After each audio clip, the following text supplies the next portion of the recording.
I married a man who spoke in tongues, quoted scripture better than the pastor, and saw heavenly visions. He was the spiritual giant I always demanded. But the moment the wedding lights went down, the giant vanished, and all that was left was a demon wearing a church suit. You need to know what I learned.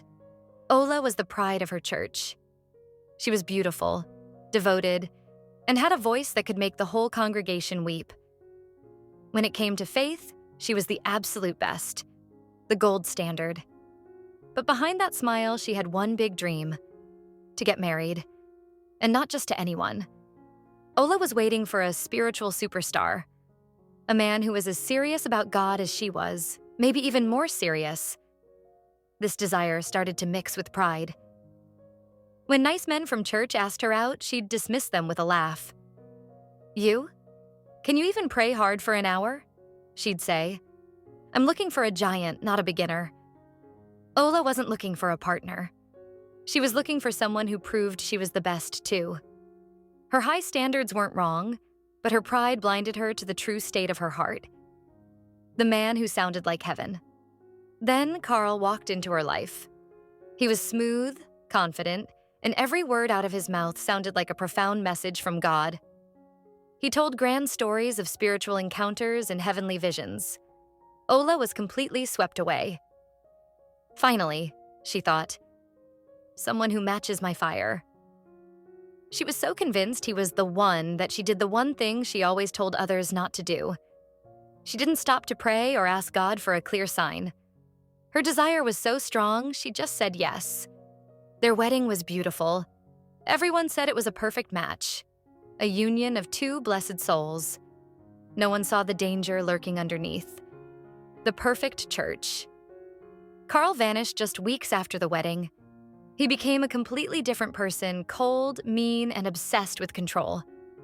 The man who once spoke of God's glory now mocked Ola's prayers and forbade her from singing or talking about God in their own house. His deep words were replaced with yelling and rage. Ola, the bold church minister, lived in constant fear. Even after their 2 children were born, things only got worse. Carl's cruelty escalated. He would shout, insult, and eventually he became physically abusive. At night, Ola would hold her babies tight, whispering through tears, "God, how did I get this so wrong?" One devastating night, after a fight, Ola looked at her reflection. Her face hurt and her spirit broken. She realized the painful truth. She wasn't just fighting to save her marriage anymore. She was fighting to save her life and the lives of her children. With a shaky hand and a shattered heart, she filed for divorce. It was the hardest choice she had ever made.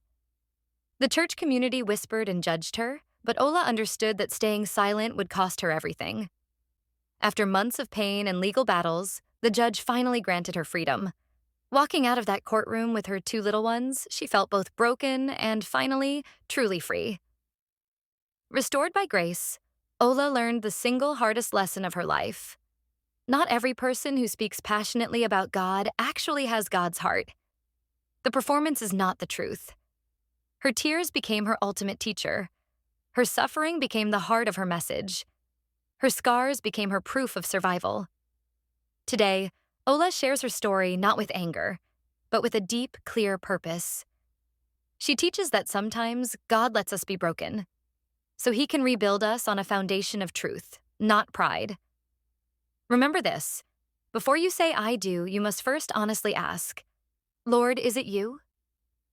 The simple message: don't let your personal desires or pride override your need for careful prayer and confirmation from God.